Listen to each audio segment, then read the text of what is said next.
Hey ladies and gents, and welcome to episode 23 of the Controlled Interest Gamecast, where we talk about video games and everything happening in the industry. As always, I'm joined by Jordan. What's going on, Jordan? Salutations, friends. And Dominic. How's it going, Dom? Oi! Oi! This is actually the first episode where we all have a video feed, so there's that, I guess. They unfortunately can't see me right now due to Skype being a jerk, but yeah, when you're watching this on YouTube, you'll see all of us have a video feed, so we're moving into the future, finally. Feast your eyes on the glory of Jared. Oh, before we go any further, look at Jordan. He was true to his word. He shaved it all off, in the words of Pedro from Napoleon Dynamite. Where did it all go? Yeah, I think you're the first person ever to lose a bet revolved around Persona 3, so Yeah, that's a thing. It's sad, but it was time to clear it out anyways. True. So we're going to get into what we've been playing lately. For me, I didn't really play too much, except for one game that's actually going to be my topic for the show, and that was Spelunky. It was a game that I heard a lot about. I'm very big into indie games, and this game actually originally came out on, I think, Windows or something way back, and then in 2012, and then it got re-released. I'm not too familiar with the history there, so I could be a little wrong. But yeah, it's a fun game. It's a 2D... it's called Spelunky because you're spelunking through caves and caverns. It's not very difficult, but it is difficult. It has different items in the game, and it's not procedurally generated, but each time you play the game, the levels are generated. But yeah, it's just a fun game. I have plenty to say about it for my topic. It's pretty much all I've played outside of Overwatch's new update, the Summer Games, which adds... The cool thing about it is, so all the characters in Overwatch are from a country in the United States, minus Winston, who's technically from the moon. So in this Summer Games, it's a nod to the Olympics, obviously, with the Olympics starting, and yeah, you get a skin for each character for their country. So like Mercy's from Sweden, so she has a Swedish skin. McCree, who's the cowboy guy, has like an American flag draped around his chest, which is cool. So I've been playing that too. There's a new game mode called Lucio Ball, which is essentially Overwatch meets Rocket League, which is really fun. Did you say it's called Lucille Ball? Lucio Ball. One of the characters in the game is called Lucio, and he has like a thing where he can push characters away. So they basically turn off all of his abilities except for that push mechanic, and it's basically a 3-on-3 soccer game in a Rocket League map with a ball. With a Lucille Ball pun in the title. Like Lucille Ball, yeah. It's pretty fun, but other than that, I've been deep into Spelunky. I love the game. Like I said, I don't want to go on too long, but I really love the fact that this game can be played however you want to, and I'll get more into that in the topic, but it's one of those games that lends itself to personal experience, and you can figure out how to play the game best yourself. But like I said, I'll get into that later. Jordan, what have you been playing? So, I actually had a pretty busy week. Didn't get a whole lot of playing in, but man, playing Hyper Light Drifter last week, it was giving me a huge itch to go back and get some Bloodborne in. So, probably spent just like 2 or 3 days this week playing Bloodborne, but I probably spent a good, 6 to 8 hours in the game. Finishing up the... What's that? Have you played that DLC yet? Yeah, so I was just about to say I'm finishing up the Chalice dungeons. And as I'm doing that, I needed to get some more insight to perform the ritual to get a new Chalice dungeon. And so I went out to go get more insight, and one of the ways that I thought I was going to be able to get insight actually was the way that you access the old Hunter DLC. So I didn't get any insight, but I did start the old Hunter DLC without even trying to. Oh, wow. Which it didn't end up being a big deal. I figured it out. But that's funny because... Usually it takes a lot of research, and it's a big, long, hard, difficult, obscure process to get to the DLC in these kind of games. But it was definitely by accident. That's funny. It was definitely obscure, but I just I guess nobody mentioned that was also the way to start the DLC. But it was about time, anyways. I was thinking about doing it, and really cool the way. Dom, have you played it? Old Hunters? Not the DLC, no. Yeah, so basically, I won't spoil too much, but you start out in the Cathedral Ward, and it's basically completely changed. They've used... it's almost like this giant tree trunk has grown into the landscape of the level, and so it completely changes the terrain. It totally changes the level to where you're going in all new areas and climbing up over buildings that you never would have been able to get to the top of. So it really takes an old level and gives it a fresh coat of paint that makes it feel completely brand new. Bunches of new weapons. I've already got like 4 or 5 weapons just from playing a couple hours. Different types of enemies. Way more actual hunters to fight. You're fighting hunters like every couple minutes, even though most of them are almost like mini hunters. They're not like the full-on boss battles that you're used to. But yeah, man, like I said, I had that itch just from Hyper Light Drifter, and it was really scratching it. Bloodborne and Hyper Light Drifter are definitely very similar. I can see a lot of influence from Bloodborne and Hyper Light, so I was really glad to get back to that. Someday I'll finish this game. I've already put 100 hours into it, so it's not like I'm dying to beat it at this point. I love it so much that I would be cool with playing it for the rest of my life. So that's what I've been doing. That's awesome. What about you, Dom? What have you been playing? So I got a pretty good list this week. Ooh. Put some more time into Assassin's Creed Syndicate. Yeah. I'm kind of just like chipping away at that, like an hour or 2 at a time here and there. That's a good game to do that with. Definitely. Yeah, because it's not that it's bad, or I mean, I've complained about the controls, but after a little bit, I'm kind of like, okay, I've just had enough of this for right now. It's no fault to any. It just doesn't keep me in for long play sessions like The Witcher did, for example. But yeah, so I put a little bit of time into that, and I also finished Shovel Knight on the Vita. Whoop whoop. So we're gonna talk about that in a little more specifics later. So I'll just let that be. But then I also played the Telltale Batman episode 1. Awesome. So really quick, it's a Telltale game.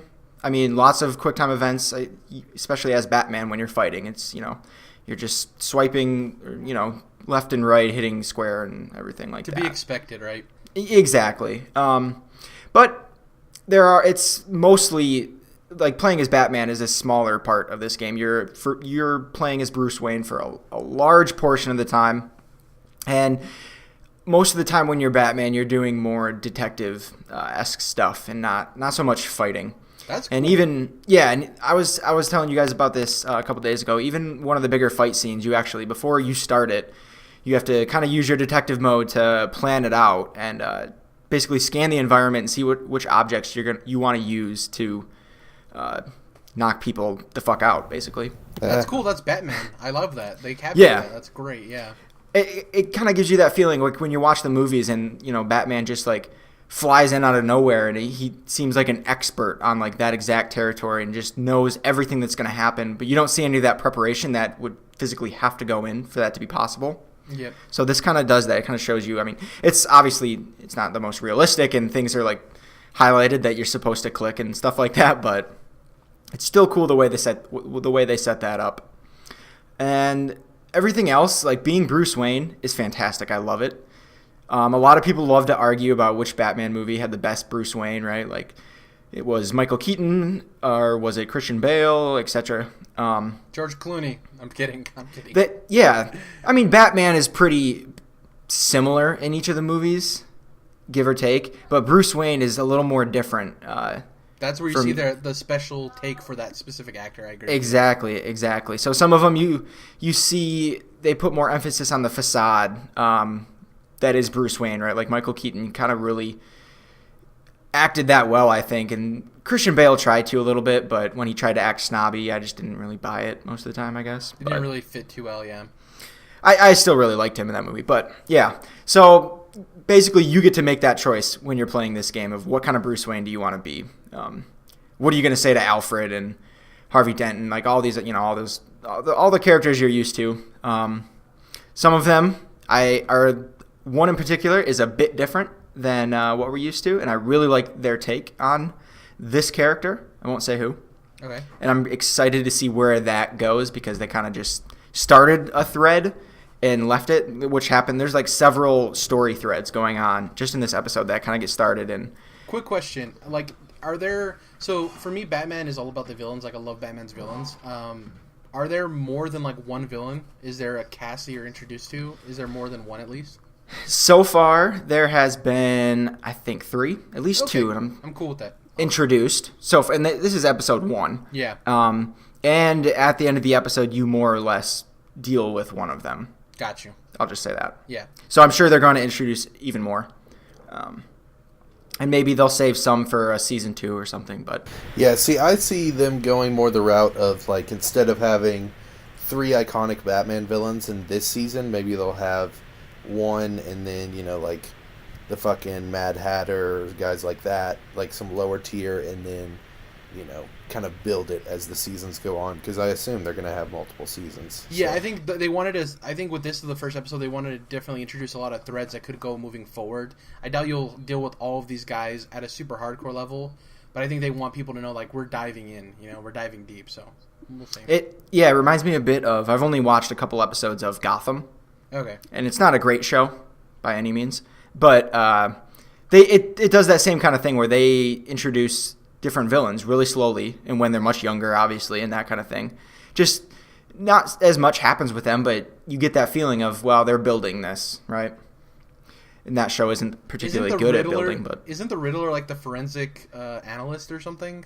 Yeah, Gotham, Edward Nigma. Yeah. And like they introduce him by like Gordon is just on a detective at a crime scene or whatever, and Nigma just walks up and says something, some kind of riddle. Goofy or whatever, and that's it. Like 1 or 2 lines, and like that's him. But you know who he is. Yeah. And you're like, he's gonna come back, or maybe he won't. But yeah, the Telltale game does a lot of that. It's setting a lot of things up. There's a big old web of stories that I can't wait to play through. So, and then of course, another awesome part about this game is you also, in addition to deciding what kind of Bruce Wayne you want to be, you get to decide what kind of Batman you want to be, whether or not you're gonna do certain things that Batman might do.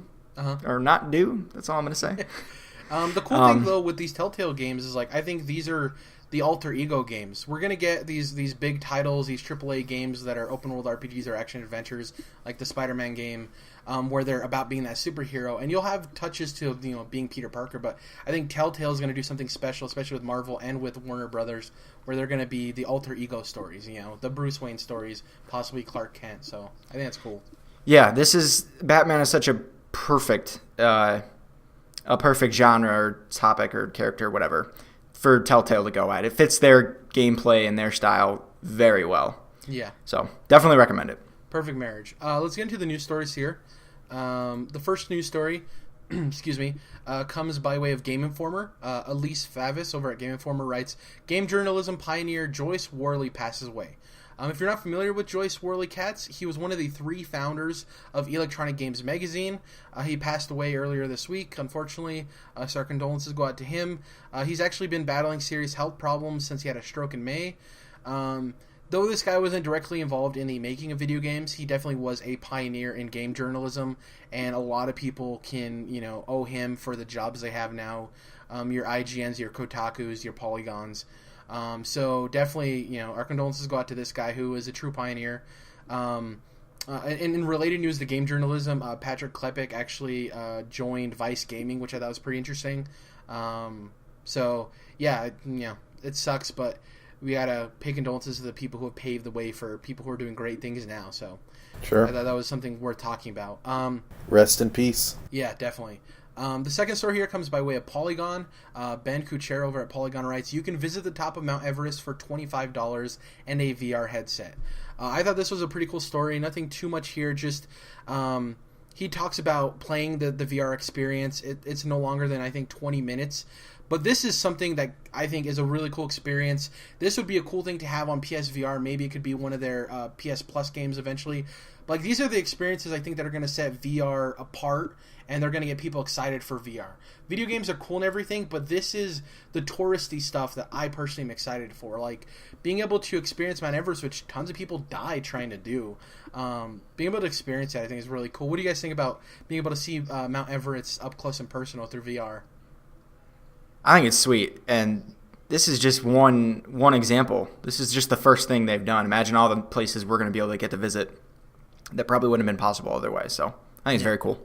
Yeah, the depths of the ocean to the tallest peaks in the world. I think it's awesome. The moon. Yep, exactly. Ooh, the moon in VR. That'd be awesome. Right? And Anything to say about that, Jordan? I don't want to cut you up before we move on to the next news story. No, I was just going to say that, one thing that I think we like to mention here on this show about VR is kind of the logistical issues that may pop up, and I'm totally cool with virtual tourism. I think it'd be awesome to be able to sit at, an E3 conference with your headset on, even though you're not actually there. That would be super cool.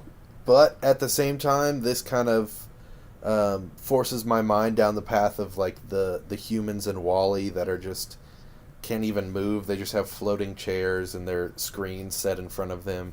It's a great movie. Yeah, it's a great movie, and it also has some scary implications about where we could be going as humans. Now, I'm not saying that it's like Disney's Idiocracy, essentially. So yeah, I was just gonna bring that up.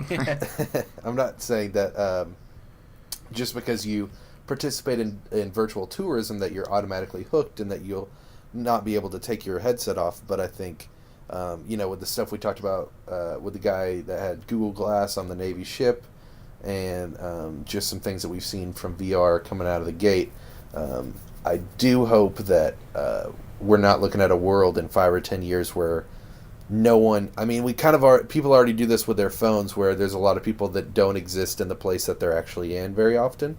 Yeah. And so, just as a counterpoint to you guys, I'm not saying that the world's ending or anything, but I just think it is something interesting that usually pops up in my mind when we talk about this. Yeah, and on the opposite end of that, I think kids who are maybe in children's hospitals who aren't able to go out and do things, or people who just have muscle-crippling diseases where they can't walk or go places... Yeah.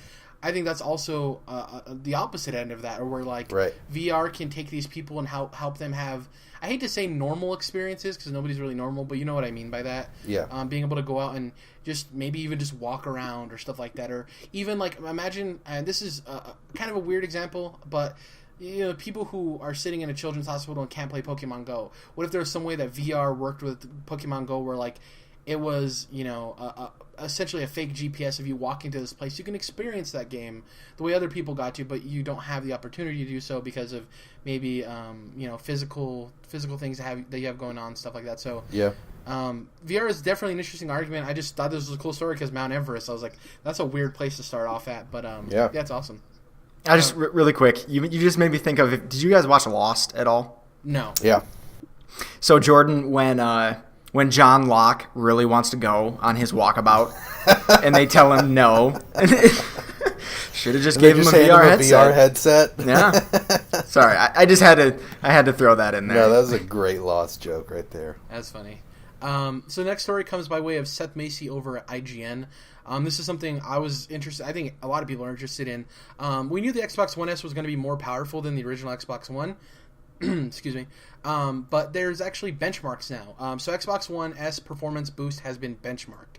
The new Xbox One S is now available. In addition to 4K Blu-ray support, the console revision also has improved performance over its predecessor.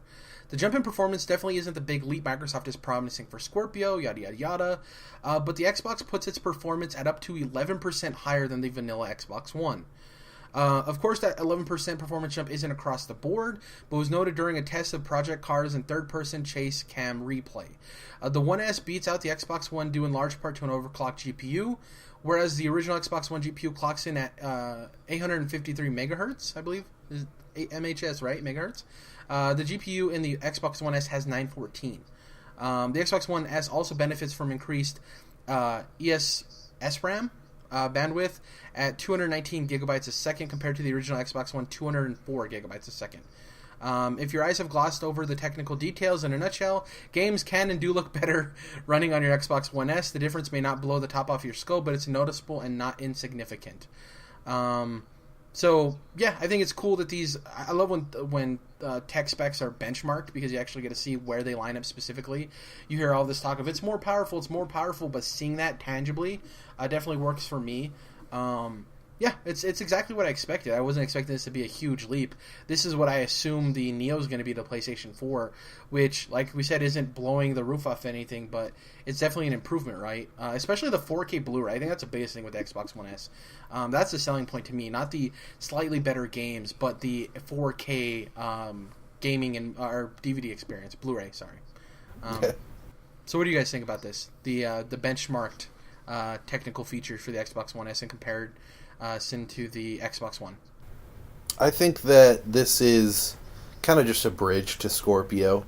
We're not getting major performance upgrades, but I do think if you're maybe on the edge of buying an Xbox One S, then this would probably put you over because maybe you have an older Xbox One that you're trying to get rid of. Maybe you want to upgrade. Maybe you haven't ever had an Xbox, but either way, I think these are enticing little details that Microsoft was smart to include inside because it really does help for people sitting on the fence of that decision. It's perfect because 11%. I know the article you read just said it was noticeable, but you would never notice the difference unless you had it side by side. You would never notice the extra 5 frames per second. Mm-hmm. You might get more, maybe not even that. Right? That's like 11%.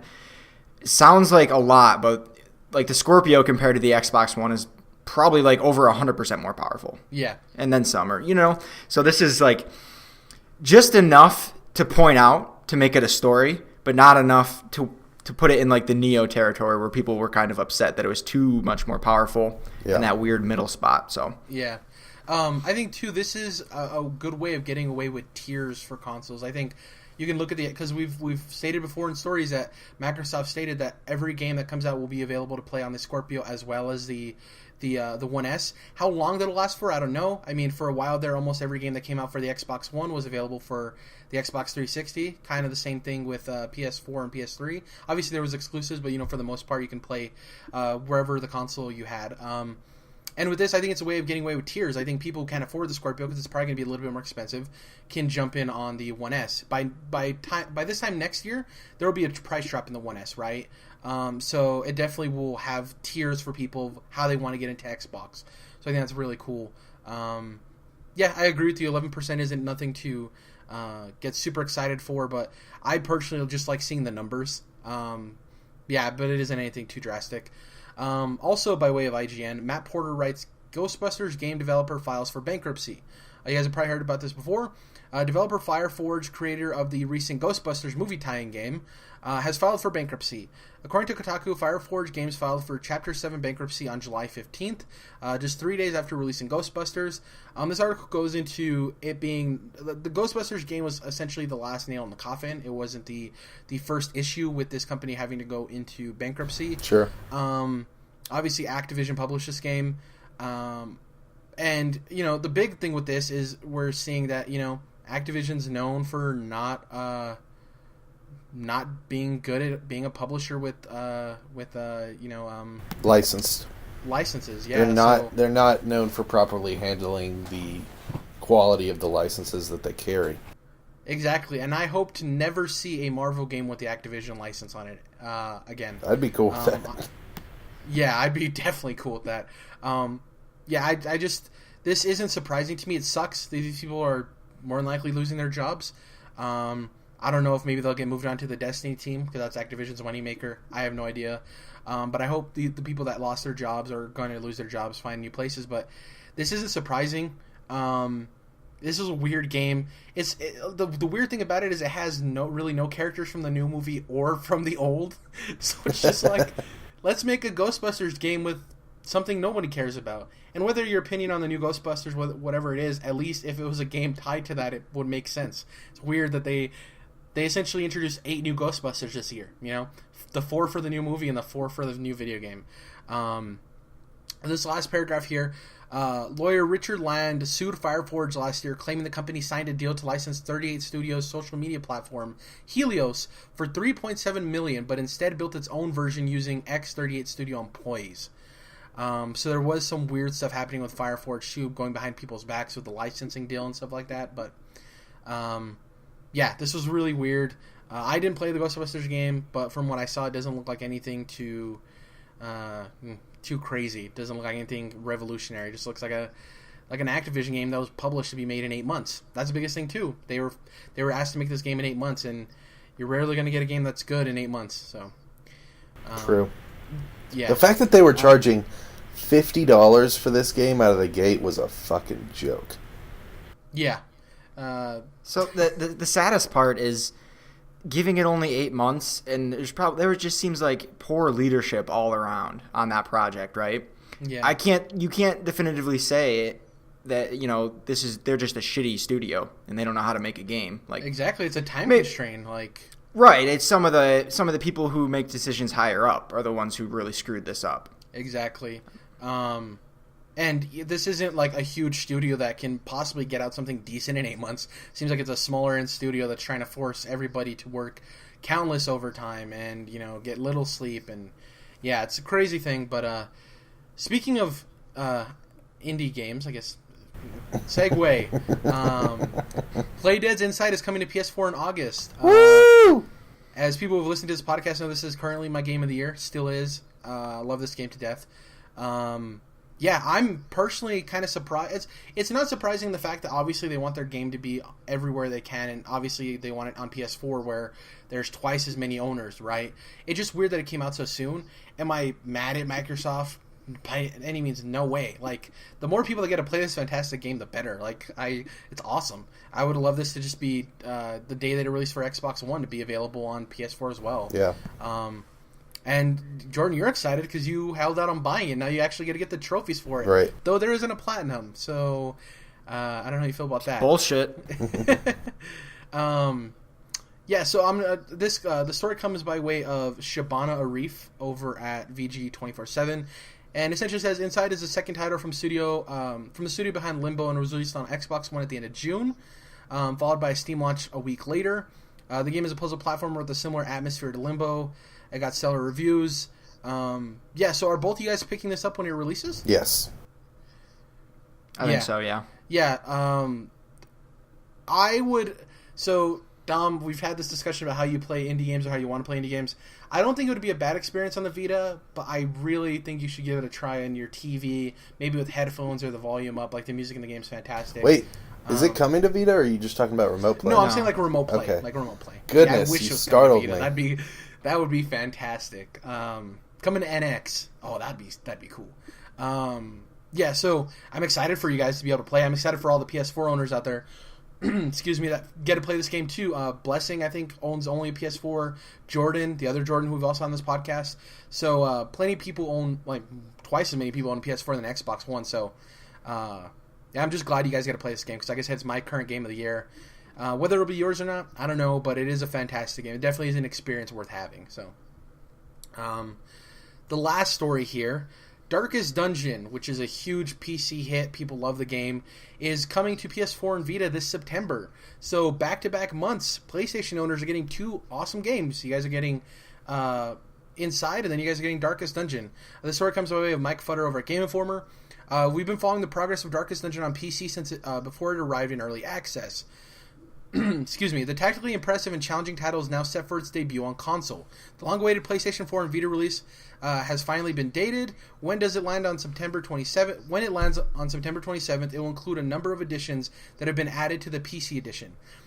This includes 15 character classes and more than 40 town events. A single $25 purchase will get you both the console and handheld version, so it's cross-buy. Super awesome. Yes. If you're not sure what to expect from a trip to the dungeon, then they link to obviously one of their videos. This game looks really cool. This is a game I'm definitely jealous of you guys for having on PS4 and Vita, especially Vita. This reads more as a handheld game to me than an Inside or a Shovel Knight. This game definitely reads handheld to me, but it looks cool. You both of you are familiar with this game, right? Yes. A bit, yeah. Yeah, are you? Is this a game you guys are definitely going to want to play? Maybe not a day one purchase, but definitely something you're going to look to pick up. I was borderline going to pick it up on PC, so now I'm absolutely getting this for the Vita. Oh, awesome! That's great. Yeah, so there's quite a bit of indie news there.